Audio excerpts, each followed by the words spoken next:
If a motorcycle doesn't sell, most people assume the dealer just waits or knocks a little off the price. Here's what the paperwork says instead, and what hidden camera footage confirms. Once inventory ages, it starts moving, not in daylight, not with ads, but on trailers, after hours, into systems most buyers never see. In this video, I'll show you what really happens to unsold bikes, how the money pressure works, and why new doesn't always mean what you think it means anymore. Watch this all the way through, because the ending gives you a real advantage the next time you're standing in a showroom. The showroom illusion. Walk into any dealership on a quiet weekday afternoon, and the place feels steady. Rows of polished tanks reflect fluorescent lights. Tires shine. Chrome glints. Sales tags hang neatly from handlebars. Nothing about it looks urgent. Nothing looks temporary. The floor feels permanent. Like those machines have always been there and always will be. Most riders assume exactly that. If a motorcycle does not sell today, it will sell next week. If not next week, then sometime before summer ends. Eventually, the right buyer walks in. That is the common belief. The illusion is reinforced by routine. Staff dust the bikes every morning. Batteries are kept on tenders. Seats are wiped down. From the outside, it looks like normal inventory rotation. A unit disappears. Another takes its place. No drama, no crisis, just the slow rhythm of retail. Riders see the same touring model sitting in the corner for months and think nothing of it. They assume it is simply waiting for the right owner, the right trade, the right moment. There is also a psychological comfort in that belief. A motorcycle on a showroom floor feels safe. It is protected from weather, theft, road grime, and careless miles. It has not been ridden hard. It has not been abused. It has not been dropped. So, when a rider sees a machine sitting there unsold, the natural thought is patience. It will sell when it sells. Metal does not spoil. Engines do not expire while parked indoors. It just waits. That mindset carries over into conversation. You hear it at bike nights and service counters. Somebody mentions a model that has been sitting for a while, and another rider shrugs. It'll move eventually. There is no urgency in the statement. No sense that anything unusual is happening. Just a quiet confidence that time alone solves inventory problems. The showroom becomes a holding pen, not a pressure cooker. A closer look at pricing assumptions begins to chip away at that calm picture. They'll just discount it. When riders do start to question why a motorcycle has not sold, the next assumption arrives quickly. The dealer will just lower the price. That seems logical. Retail works that way everywhere else. If a television sits too long, the tag drops. If a jacket lingers past the season, it hits clearance. So the belief follows that motorcycles operate under the same rules. Cut the number enough, and someone will sign the papers. Reality is more complicated than a simple price slash. Manufacturers enforce minimum advertised price guidelines. Those rules are designed to protect brand value. Dealers cannot publicly post a figure below a certain threshold without risking penalties. The sticker on the tank may not reflect what the dealer truly wants to take, but it cannot be openly gutted either. Brand image sits above desperation, at least on the surface. There is also the matter of perception. A motorcycle heavily discounted can signal weakness. Riders begin asking, what is wrong with it? Is there a defect? Was there a recall? Did the model miss the mark? A steep price drop does not always spark excitement. Sometimes it triggers suspicion. Dealers know that. Protecting perceived value becomes part of the equation. They walk a line between moving metal and preserving reputation. Another overlooked factor is margin structure. The difference between invoice and retail is not endless space. Freight, setup, assembly, and administrative costs sit behind that price.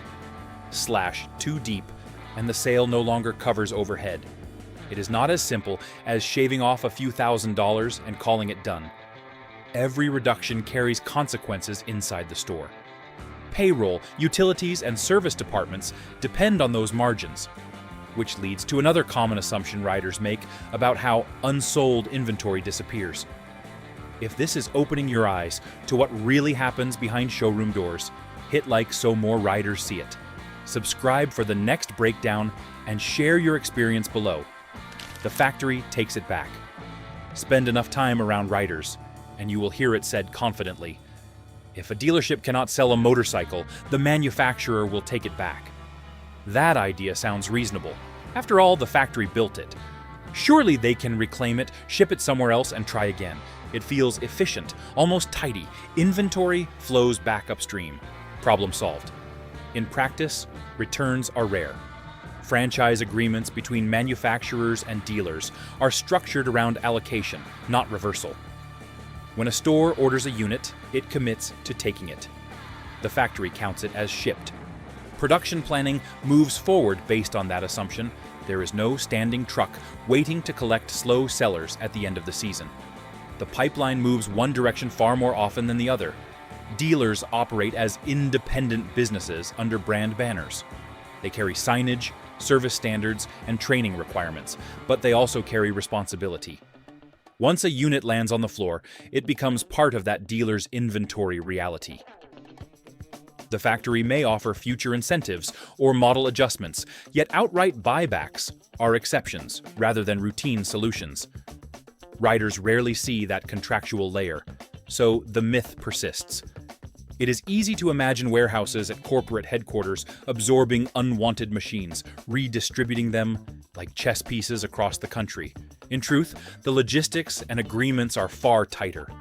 Production numbers, dealer commitments, and regional allocations are calculated months in advance. There is no casual return window like a department store. Beneath the polished floor, a different mechanism begins to hum. Check the description for the gear and accessories I use for ownership and buying checks. The small stuff that saves you from expensive surprises later. The first crack in the story. Behind the showroom lights sits a structure most riders never see.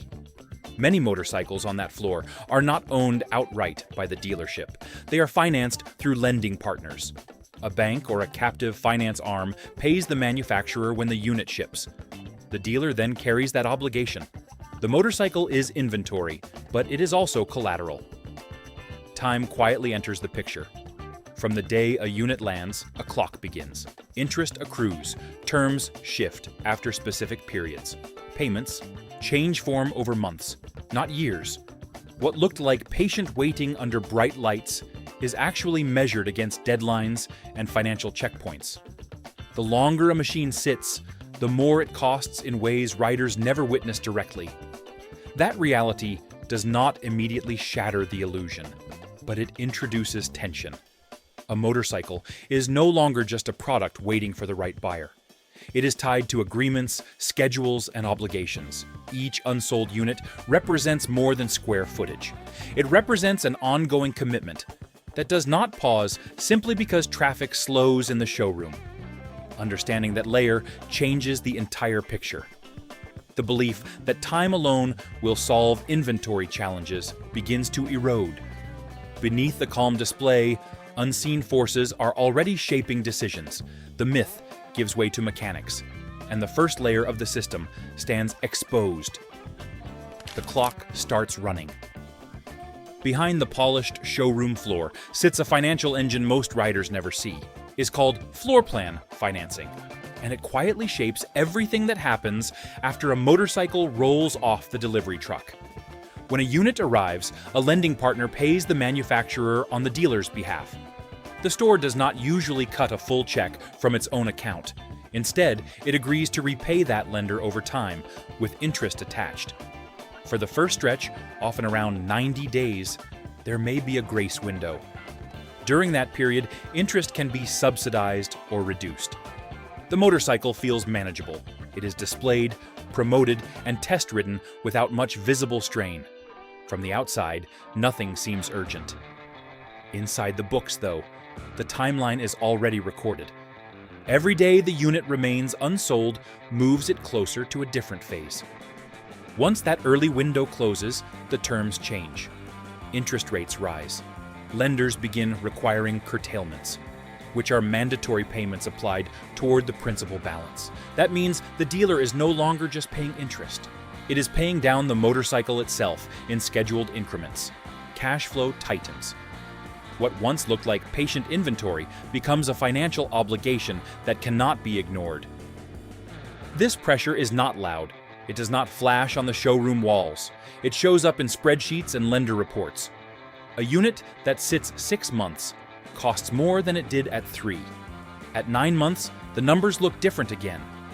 The cost of carrying that machine grows heavier the longer it stays put. The motorcycle becomes tied to deadlines and repayment schedules rather than simply waiting for the right rider to walk in. With that mechanism in motion, dealers begin looking for ways to move the problem without advertising distress. The dealer shuffle. One of the first tactics rarely visible to the public is the inter-dealer trade. Stores within the same brand network often communicate quietly about inventory imbalances. A cruiser that refuses to move in one region might appeal more strongly in another. Rather than leave the unit aging in place, managers arrange a swap. A truck arrives after hours. The motorcycle leaves one showroom and appears in another state days later. This movement serves more than logistics. It resets perception. A bike that has sat 12 months in a local store becomes fresh inventory somewhere else. Sales staff who failed to sell it before are replaced by a new team with renewed enthusiasm. Customers who have never seen it before treat it as a recent arrival. Geography becomes a tool to change the story around a machine. The shuffle can also align seasonal demand. A touring model may struggle in a cold region during winter, yet find interest in a warmer climate. Dealers trade based on those assumptions, hoping that location will succeed where local marketing did not. The motorcycle itself does not change. Its context does. From the outside, this looks like normal inventory rotation. In reality, it is strategic repositioning. The goal is not simply variety on the floor. It is to give aging units another chance without publicly lowering their status. No headlines announce that a bike has already been passed over elsewhere. It simply reappears, presented as opportunity. When relocation fails to produce a buyer, the approach becomes less about movement and more about paperwork. The paper sale.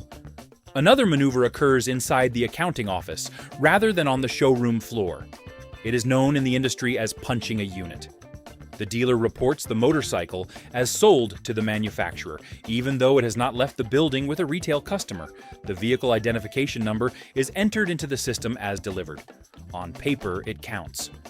Once punched, the warranty clock starts. Time begins to run as if the bike were already in a rider's garage. The dealership may reclassify the machine as a demo or service loaner. It can then advertise it differently, often with fewer restrictions than apply to brand new inventory. What appears to be a lightly used motorcycle may have never truly been owned by an outside customer.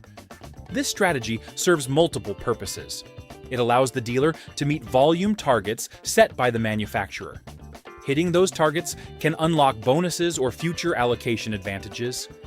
It also changes how the bike is presented publicly. The shift from new to demo alters perception without altering the hardware. From a rider's standpoint, the distinction can be subtle. The odometer may show only a handful of miles. The paint is still flawless. Yet legally and contractually, the machine is no longer brand new. It has crossed a line in the system. That transition affects warranty timing and future resale conversations. When paperwork and relocation both fall short, attention turns inward to the people tasked with selling. Internal pressure tactics. Inside weekly sales meetings, aging units are sometimes singled out. Managers introduce spiffs, which are direct cash bonuses offered to any salesperson who moves a specific motorcycle. The incentive may be several $100s paid immediately upon sale. That reward alters behavior quickly. Attention shifts toward the targeted unit, regardless of a customer's original request. Sales steering follows naturally. A rider walking in to look at one model may be guided toward another with unusual enthusiasm. The conversation is framed around features, availability, or special pricing. But the internal motivation is the bonus attached to that machine. Human behavior becomes part of the strategy. Incentives shape recommendations. These tactics are not always aggressive. Sometimes they are subtle nudges. A salesperson may highlight a touring bike's comfort or a sport model's handling while downplaying alternatives. The goal is simple: move the unit that carries internal weight. The showroom floor becomes a stage where financial objectives influence dialogue. This is the final layer before the story moves beyond the dealership walls. Financial clocks, geographic shuffles, and paper classifications all set the stage. Human pressure completes the picture. What happens after that takes the motorcycle out of the showroom entirely and into a different arena. Backlot aging. When a motorcycle leaves the center of the showroom and moves to the rear of the building, the environment changes. Fluorescent lights give way to open air. Climate control disappears. The machine that once sat on polished tile now rests on concrete or asphalt. It may be parked in a row behind the dealership, exposed to temperature swings and humidity. From a distance, it still looks new, but time begins working on it in subtle ways. Tires are the first to show the effect. A motorcycle that sits in one position for months develops flat spots where rubber meets ground. The weight of the machine compresses the contact patch. Even with occasional repositioning, the compound stiffens. Rubber that was designed to flex at highway speed hardens in place. The result is not dramatic at first, but it changes ride quality and long-term performance. Seals follow a similar pattern. Fork seals, engine gaskets, and rubber boots rely on movement and lubrication to stay supple. When a machine is not ridden, fluids settle. Protective films thin. Over time, the elasticity of those seals diminishes. A motorcycle that has never been registered to a rider can still develop minor seepage simply from sitting inactive. Batteries are particularly vulnerable. Even when connected to tenders, repeated discharge cycles and long idle periods encourage sulfation on the plates. The chemical reaction that stores energy is designed for use, not dormancy. A battery left unused for extended periods loses capacity. It may start the engine today, yet its lifespan shortens quietly. Eventually, these aging units are gathered and prepared for movement beyond the dealership's property. The transport night. Removal often happens outside normal business hours. After closing, when customer traffic has ended and service bays are quiet, transport trailers arrive. The process is deliberate and efficient. Motorcycles are rolled from storage areas to loading ramps. Wheel chocks are positioned. Tie-down straps are secured at precise angles to prevent movement during transit. Engines are started briefly, just long enough to maneuver onto the trailer. Headlights cut through dim parking lot light before shutting off again. There is no sales pitch, no showroom lighting, no promotional banner. The units are treated as cargo rather than display pieces. Documentation accompanies each one, listing vehicle identification numbers and condition notes. The loading sequence follows a pattern. Heavier touring models are positioned toward the front for balance. Lighter bikes fill remaining space. The driver checks strap tension and tire placement before closing the trailer doors. Within minutes, what had been a visible part of the dealership landscape is gone. Destinations vary. Some shipments travel across state lines. Others move to regional distribution centers. The path is determined by contracts between dealers and wholesale platforms. The motorcycles leave quietly, without public explanation. Customers who return days later may simply notice empty space where a row once stood. Logistics companies handle these transfers routinely. Drivers follow scheduled routes connecting dealerships, storage facilities, and auction houses. Each unit becomes an entry on a manifest. The transition from showroom product to transported asset marks a shift in purpose. The motorcycle is no longer being presented for retail sale at that location. Beyond the closed trailer doors lies a marketplace few retail customers ever see. Dealer-only auctions. Wholesale auctions operate in large warehouses or expansive yards. accessible primarily to licensed dealers. Rows of motorcycles line the floor, organized by brand, model year, and condition. Tags display mileage, starting bids, and reserve prices. The environment resembles an industrial marketplace rather than a showroom. Lighting is functional. Sound echoes off concrete. Bidding occurs both in person and through online platforms. Dealers log in from offices across the country, watching units roll across digital screens. An auctioneer calls out numbers, incrementing bids in structured steps. Reserve pricing sets a minimum threshold the seller is willing to accept. If bidding does not reach that figure, the motorcycle may remain unsold and reappear later. Mathematics governs the room. A dealer calculates transportation cost, reconditioning expense, and potential retail margin before placing a bid. The decision is rarely emotional. It is a calculation of projected resale value against acquisition price. Units that once carried premium showroom tags are evaluated purely as assets. Loss acceptance becomes part of the equation. A dealer who sends a motorcycle to auction may receive less than its original invoice cost. That difference is measured and recorded. The goal shifts from maximizing profit to recovering capital and reducing exposure. Inventory that could not move at retail becomes a wholesale transaction.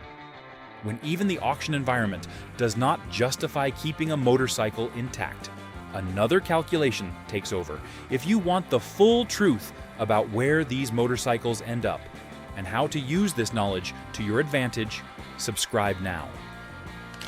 Parts versus whole. At a certain threshold, the value of individual components exceeds the value of the assembled motorcycle. Salvage buyers and dismantlers track these numbers closely.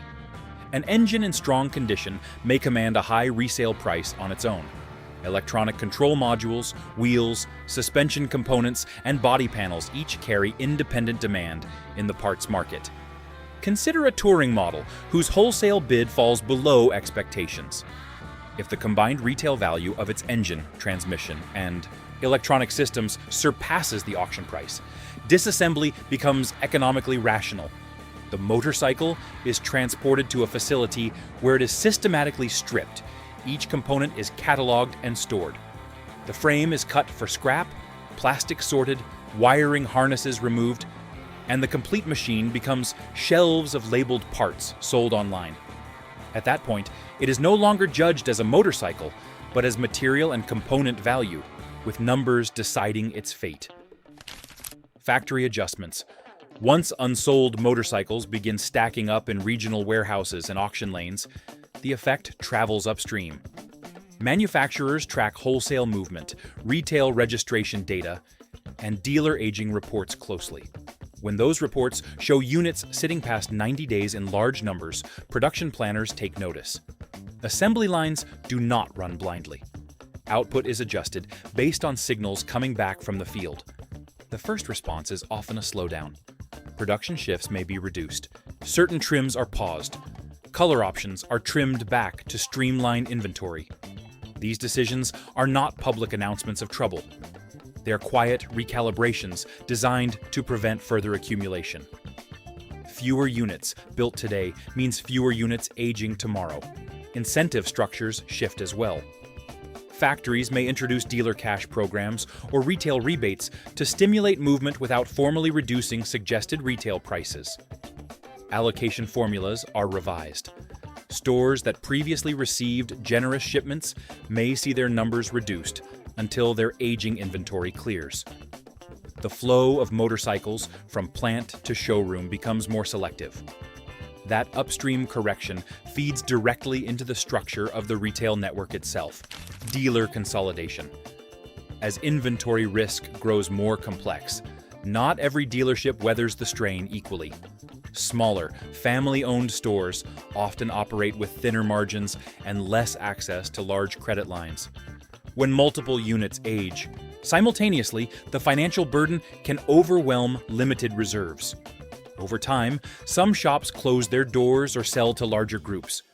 Multi-store dealer groups approach the situation differently. They can redistribute aging inventory across locations. negotiate stronger terms with lenders, and absorb short-term losses across a broader portfolio. This concentration of ownership changes the landscape.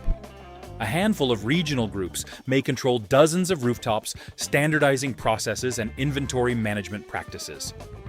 Consolidation also affects pricing strategy.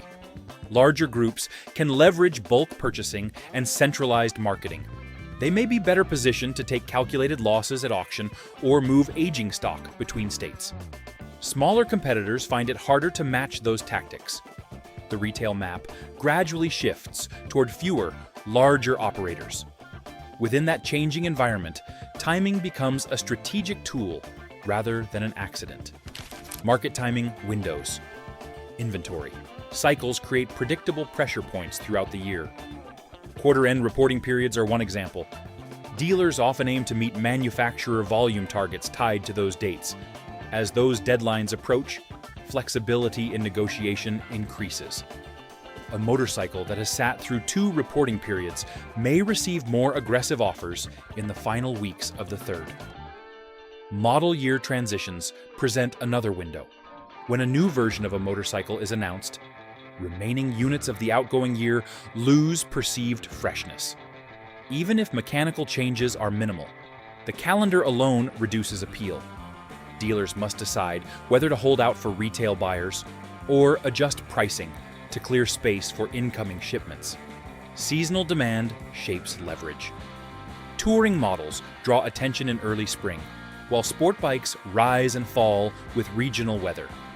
These shifts are not secrets, but patterns tied to reporting cycles and production schedules. Riders who recognize them gain advantage, because the market rhythm never ends after one correction. The cycle repeats. Motorcycle markets move in waves. Periods of enthusiasm lead to expanded production. New models launch. Dealers increase orders in anticipation of strong demand. When economic conditions tighten or consumer confidence shifts, inventory begins to accumulate. The correction phase follows. Aging units move to wholesale channels. Factories slow lines. Allocations shrink. This sequence has played out across decades. In boom years, optimism encourages aggressive stocking. In slower periods, restraint returns. The same forces that build excess eventually reduce it.